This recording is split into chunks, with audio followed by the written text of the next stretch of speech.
Hi friends, welcome back to my channel. ఈ స్టోరీకి writer SNMR Sridhar గారండి. శ్రీధర్ గారి అన్ని స్టోరీస్ కి కాపీరైట్స్ వర్తిస్తాయి. ఆయన పర్మిషన్ లేకుండా యూట్యూబ్ లోనే కాదు మరే ఇతర సోషల్ మీడియా నెట్వర్క్ లో కూడా ఆయన స్టోరీస్ ని అప్లోడ్ చేయడానికి వీల్లేదు. దయచేసి అలా చేయకండి ఫ్రెండ్స్. అలా చేస్తే లీగల్ గా చాలా ప్రాబ్లమ్స్ ఫేస్ చేయాల్సి వస్తుంది. అలానే ఈ స్టోరీస్ చదువుతున్న వాళ్ళైనా వింటున్న వాళ్ళైనా మీరు మరే ఛానల్లోనైనా శ్రీధర్ గారి స్టోరీస్ ని చూసినట్లయితే వెంటనే నాకు కామెంట్ బాక్స్ లో మెసేజ్ చేయండి. ఇది పూర్తిగా రైటర్ శ్రీధర్ గారి ఛానల్ అండి. కేవలం ఆయన స్టోరీస్ మాత్రమే ఇందులో ఉంటాయి. కానీ కొంతమంది పేర్లు మార్చి వేరే ఛానల్స్ లో ఆయన స్టోరీస్ ని అప్లోడ్ చేస్తున్నారు. మీరు కానీ అలా చూసినట్లయితే నాకు మెసేజ్ చేయండి.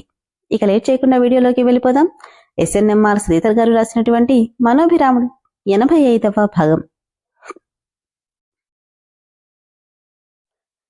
వెళ్తున్న అభి వైపే కన్నీళ్లతో చూస్తుండిపోయింది మను. అభి సడన్ గా మూడాఫ్ అవడానికి రీజన్ ఏంటో అంటూనే రామ్కి ఎదురుగా చైర్లో కూర్చున్నాడు. రామ్ కూడా చైర్లో కూర్చుని డ్రింక్ గ్లాస్లో పోస్తూ మూడు కదా, ఒక్కోసారి అంతే అని అభి వైపు చూస్తుంటే బుగ్గ మీద ఎర్రటి లిప్స్టిక్ మార్క్ కనిపించగానే కోపంతో పిడికిళ్లు బిగుసుకుంటున్నాయి రామ్కి. ఏంట్రా అలా చూస్తున్నావు? నీ బుగ్గ మీద ఏదో మార్క్ ఉంటేనో. మార్క్ అంటూనే చేత్తో రుద్దుకొని చూస్తే అప్పుడు గుర్తొచ్చింది అభికి. పాకెట్లో ఉన్న కర్చీఫ్తో తుడుచుకుంటుంటే అయితే మధ్యలో వచ్చి డిస్టర్బ్ చేశానన్నమాట. అలాంటిదేం లేదులే. లేకపోవడమేంట్రా, రొమాన్స్ మూడ్లో ఉన్నట్టున్నావు కదా, డిస్టర్బెన్సే మరి. రామ్ వైపు ఒకసారి వియర్డ్ లుక్ ఇచ్చి తదేకంగా చూస్తుంటే ఏంట్రా అలా చూస్తున్నావు? ఎప్పుడు సిట్టింగ్ అంటూ నేను నిన్ను లాక్కురావడమే కానీ నువ్వే రోజు డ్రింక్ చేసింది లేదు. అలాంటిది నీ అంతటి నువ్వుగా నాకు ఆఫర్ ఇస్తున్నావంటే డౌట్గా ఉందిరా అన్నాడు అభి. అంటే డ్రింక్ చేసేది ఒకటి హ్యాపీ మూమెంట్, 2 సాడ్ మూమెంట్. నవ్వి అది కూడా నువ్వే చెప్పు. రామ్ వైపు తదేకంగా చూస్తూ ఎవరినైనా లవ్ చేశావా అని అడిగాడు అభి. అభి వైపే చూస్తూ లవ్ చేస్తే ఏం చేస్తావు? ఏం చేస్తాను? నువ్వు ఇష్టపడ్డం నేను కాదండమా, ఇంపాసిబుల్. తనెవరైనా సరే నీకు నచ్చింది అంటే ఇమ్మీడియట్గా నీతో పెళ్లి జరిపిస్తాను. కన్నింగా నవ్వుతూ నేనిష్టపడితే ఒకవేళ తనకి నీకు నచ్చపోవచ్చు. నవ్వుతూ నువ్వు నచ్చకపోవడమా, ఇంపాసిబుల్. నీలాంటి వాడు భర్తగా రావాలంటే పెట్టి పుట్టాలి. అలాంటి డౌట్లేమి పెట్టుకోకు.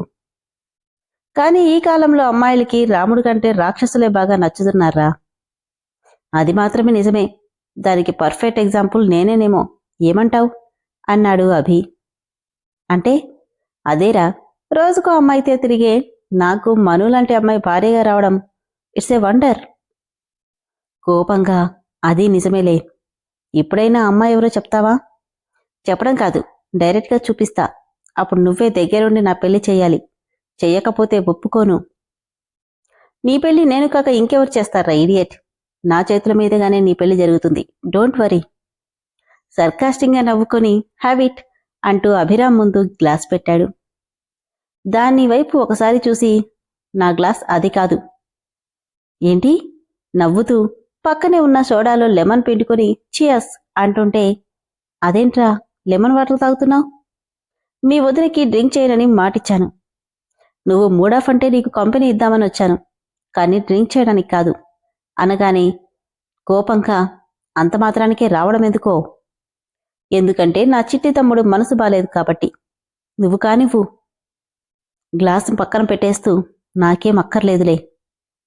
Very good, it's good for health. ఇదిగో ఈ చికెన్ తిను. నాకేమొద్దు, నువ్వు పో. వద్దంటే కుదరదు అంటూ బలవంతంగా లెమన్ జ్యూస్ తాగించి చికెన్ తినిపించాడు రామ్కి అభిరామ్. ఏంట్రా ఇది? Chicken bro, it's very tasty అని నవ్వుతూ నీ మూడ్ సెట్ అయినట్టేనా? వెళ్ళి హ్యాపీగా నిద్రపో, నేనిక వెళ్తాను అంటూ వెళ్ళిపోయాడు అభిరామ్. వెళ్ళగానే తన ముందున్న టేబుల్ మొత్తం విసిరికొట్టి ఛ అనుకున్నాడు రామ్. అభి రామ్తో వెళ్ళిపోయాగా అంటే ఆయన నిజంగానే డ్రింక్ చేయడానికి వెళ్లారా?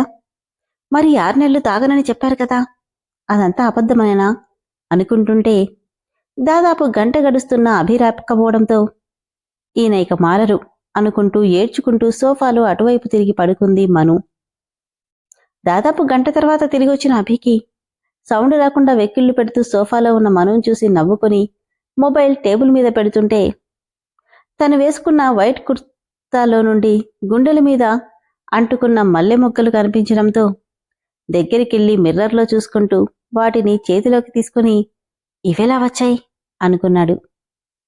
ఇందాక మను తన మీద పడ్డం గుర్తొచ్చి మను వైపు చూశాడు.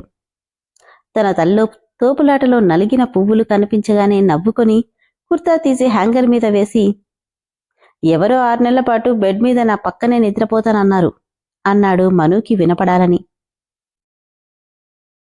తను రెస్పాండ్ అవ్వకపోవడంతో మనిషన్నాక కొంచెం మాట మీద నిలబడాలి. మాట్లాడితే భార్య భర్త అంటూ కబుర్లు చెప్పడం కాదు, వాటిని అమలు చేయాలి కూడా అంటూనే బెడ్ డెక్కికి వాలి కూర్చున్నాడు అభి. ఆ మాటతో రోషంగా పైకి లేచి తన పక్కనే కూర్చుని, మాట గురించి నువ్వు మాట్లాడకు. 6 నెలల వరకు ఏ అలవాట్ల జోలికి వెళ్ళనని చెప్పి ఇప్పుడు తమ్ముడితో సిట్టింగ్ వేసొచ్చావు. మళ్ళీ మాట గురించి మాట్లాడుతున్నావా అని వెక్కిళ్ల మధ్య అడిగింది. అప్పటికే చాలాసేపటి నుండి ఏడ్చిందన్నదానికి గుర్తుగా కన్నీటి చారికలు చెంపల మీద ఏర్పడితే ఏడ్చేర్చి కళ్ళకున్న కాటుక స్ప్రెడ్ అయి పక్కలకి పరుచుకుంది. నాకు తెలుసు, మీరెప్పటికీ మారరు. మారకపోయినా కనీసం ఈ 6 నెలలైనా అన్నీ మానేస్తారనుకున్నాను. కాని వారం రోజులకే మీరిలా చేశారు అని వెక్కిళ్ల మధ్య ఏడుస్తూ చెప్తుంటే తనలా ఏడుస్తుంటే మనసంతా మెలిపెట్టినట్టు ఉంది అభికి. తన కళ్ళల్లో కన్నీళ్లు అసలు నచ్చట్లేదు, చూడలేకపోతున్నాడు. ఇలరా అంటూ చెయ్యి పట్టుకుని ముందుకు లాక్కొని అతని పక్కనే కూర్చోబెట్టుకున్నాడు. తన జేబులో ఉన్న నాప్కిన్తో పక్కలకి అంటిన కాటికి తుడుస్తూ, ఇప్పుడెందుకలా ఏడుస్తున్నావు? ఈ వారం రోజుల నుండి నా ప్రతి పనిలోనూ వస్తుంటే నీకు తెలియకుండానే చాలా డేరింగ్ అనుకున్నా. బట్ ఇలా చిన్నపిల్లలా ఏడుస్తారా ఎవరైనా? నాతో మాట్లాడకండి, తాగనని చెప్పి ఎలా డ్రింక్ చేసొచ్చారు? నవ్వుతూ, నేను డ్రింక్ చేయలేదు మను అనగానే, ఏంటి అని కళ్ళు విప్పార్చి చూసింది. నిజంగానే తాగలేదు. అయినా ఇందాకటి నుండి నా పక్కనే ఉన్నావు. డ్రింక్ చేస్తే స్మెల్ వస్తుంది, ఆ మాత్రం తెలీదా? అవును కదా, మర్చిపోయాను. ఇంతసేపు రాకపోతే తాగడానికి వెళ్లారనుకున్నా. సరే తాగలేదుగా, ముందా ఏడుపు. సరేనని కళ్ళు తుడుచుకుని కోపంగా, అయినా అలా వెళ్ళిపోతే ఎవరైనా తాగారని అనుకుంటారు. తాగనప్పుడు ఎందుకు వెళ్ళినట్టు? రామేదో మూడాఫ్లో ఉన్నాడు మను, అందుకే వెళ్ళాను. తనేం మూడాఫ్లో లేడు, కావాలని నిన్ను మామూలుగా ఉంచడానికి వచ్చాడు. ఇది నీకు చెప్పలేను అనుకుంటుంటే, తనేమీ మూడాఫ్లో లేడు, కావాలని నిన్ను మామూలుగా ఉంచడానికి వచ్చాడు. ఇది నీకు చెప్పలేను, ఏం చేయను అని మను అనుకుంటుంటే, మా ఇద్దరిలో ఎవరిలా ఉన్నా ఇలా సిట్టింగ్ వేయడం అలవాటు. అందుకే వాడి దగ్గర కూర్చుని లెమన్ జ్యూస్ తాగొచ్చాను. ట్రస్ట్ మీ అన్నాడు అభి. అయినా నేను ఒకసారి మాటిచ్చానంటే మాటే, ఎలాంటి పరిస్థితుల్లో ఉన్నా దాన్ని పొరపాటును కూడా తప్పను, అర్థమైందా అని అభిరామంటే పెదవుల మీద సన్నగా నవ్వొచ్చేసింది మనుకి. అబ్బా, అంతలోనే నవ్వు అంతలోనే ఏడుపు ఎలా వచ్చేస్తుంది మీ ఆడవాళ్ళకి?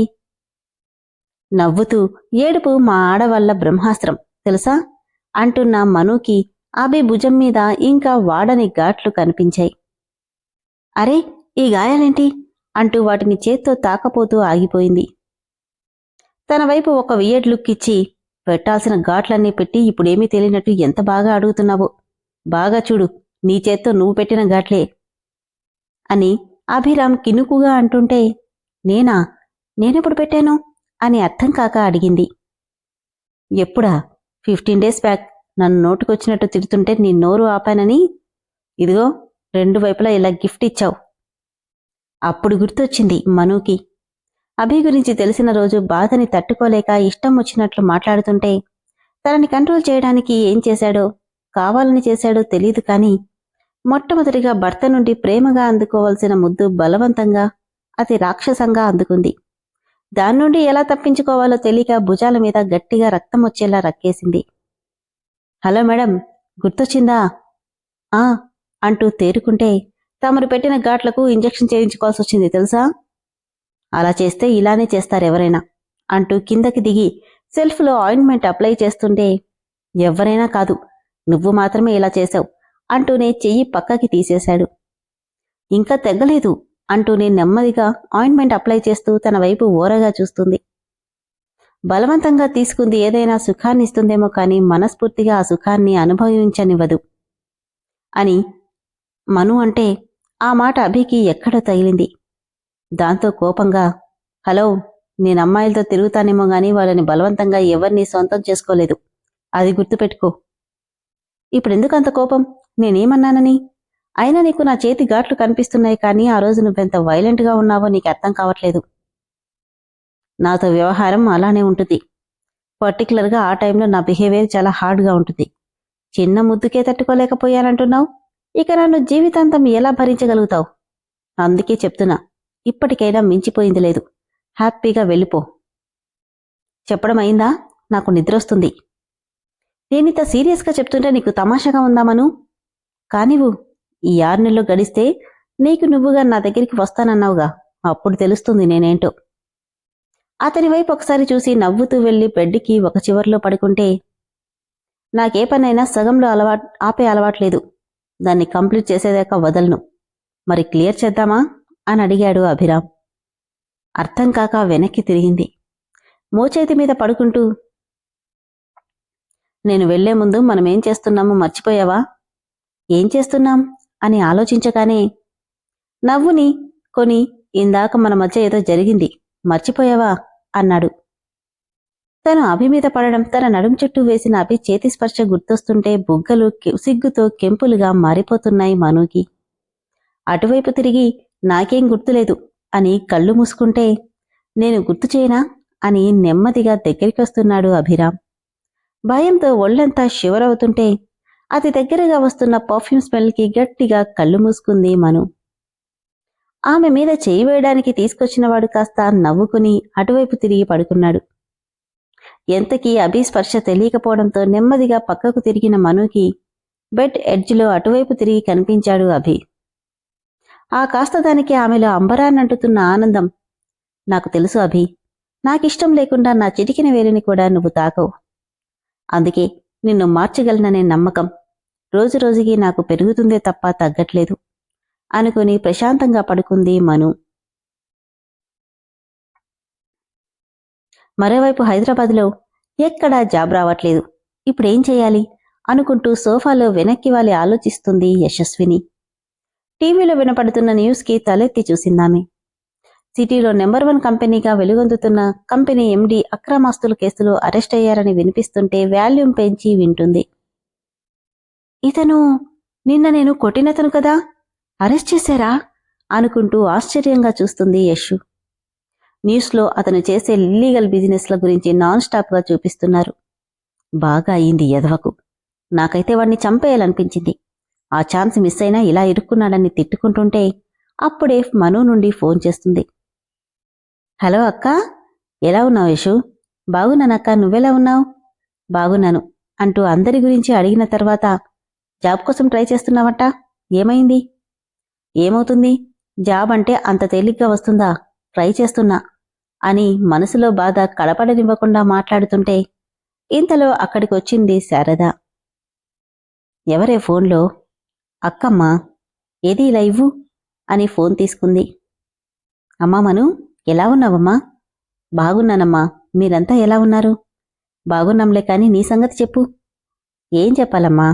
అదేనే, నీ పెళ్ళై 6 నెలలైపోయింది, విశేషమేమైనా అని శారద అడుగుతుంటే, ఛీ, ఈ అమ్మలకి అసలు బుద్ధే లేదు. పెళ్లి కానంత వరకు అవ్వలేదని ఏడుపు, పెళ్ళవగానే పిల్లలు పుట్టలేదని గోల. చిచి, వీళ్ళు మారరు అనుకుంటుంది పక్కనే ఉన్న యశు. అయినా అలాంటి వాడితో కాపురం చేయకూడనా? నాకు త్వరగా జాబ్ వస్తే అక్కని ఎలాగైనా ఇక్కడికి తీసుకొచ్చేస్తాను అని యశస్విని కోపంగా అక్కడి నుండి వెళ్ళిపోయింది. శారద ప్రశ్నకి మౌనంగానే ఉండిపోయింది మను. ఏంటి మాట్లాడవు? ఇంకా అలాంటిదేం లేదులేమ్మా. నిరాశగా, అలాగా, కాని ఇప్పుడే పిల్లలొద్దని మాత్రం అనుకోకండి మను. మీ ఇద్దరికీ ఒకరంటే ఒకరికి ఎంత ప్రేమంతో చెప్పేది వాళ్లే. ఆ మాటకి మను మనసులో, నాకు పిల్లలు పుడతారా? ఆయన మారతాడా? లేదంటే నేనే తనకి దూరంగా వెళ్ళిపోతానా అని ఆలోచిస్తుంటే, అర్థమైందా? అర్థమైందిమా. ఆ అబ్బాయి ఫారెన్లో పెరగడం వల్ల ఇలాంటి వాటికి పెద్దగా ఇంపార్టెంట్ ఇవ్వకపోవచ్చు. నువ్వే తనకి అర్థమయ్యేలా చెప్పాలి, సరేనా? సరేగాని నాన్న ఎలా ఉన్నారు? ఆయన హెల్త్ బాగుందా? అంతా బాగున్నామే. నువ్వే ఈ మధ్య ఎక్కువ గుర్తొస్తున్నావు. కాసేపు మాట్లాడి సరేనని పెట్టేసింది మను. తను, అభి, తన పిల్లలు ఆ ఊహే మనసుకి హాయినిస్తుంటే వాళ్ళిద్దరి మధ్య జరుగుతున్న చిలిపి తగాదాలు అల్లర్లు గుర్తొస్తూ ఒళ్లంతా వెచ్చని ఆవిర్లు వేడెక్కిస్తుంటే తమకంగా బెడ్ మీద పోర్లా పడుకుంది మను. అభి, ఈ 10 రోజుల్లో నిన్ను మార్చాలనుకుని నేను నీ మాయలో పడిపోతున్నాను అని నవ్వుకుంటుంటే అంతలో డోర్ చప్పుడవడంతో ఓపెన్ చేసి షాక్తో నిలబడిపోయింది మను. విన్నారు కదా ఫ్రెండ్స్, అభి మనుల మధ్య వచ్చే చిన్న చిన్న సరదా సీన్స్ అన్నీ చాలా సరదాగా ఉన్నాయి కదా. అలానే ఇప్పుడెవరో వచ్చారు, ఎందుకు అంత షాక్ అయింది మను? అదేవిధంగా యశుకి ఇంటర్వ్యూ అని వెళ్ళింది కదా మొన్నటి ఎపిసోడ్లో, ఏదో జరిగింది. అదేదో తెలియదు కానీ ఆ కంపెనీ ఓనర్ మాత్రం పోలీసుల చేతికి చిక్కాడు. ఏమై ఉంటుంది? మీరు ఇవన్నీ ఆలోచిస్తూ ఉండండి, తదుపరి ఎపిసోడ్లో అసలేంటో తెలుసుకుందాం. అలానే ఫ్రెండ్స్, స్టోరీ నచ్చినట్లయితే దయచేసి మెంబర్షిప్లో జాయిన్ అవ్వండి. Thank you.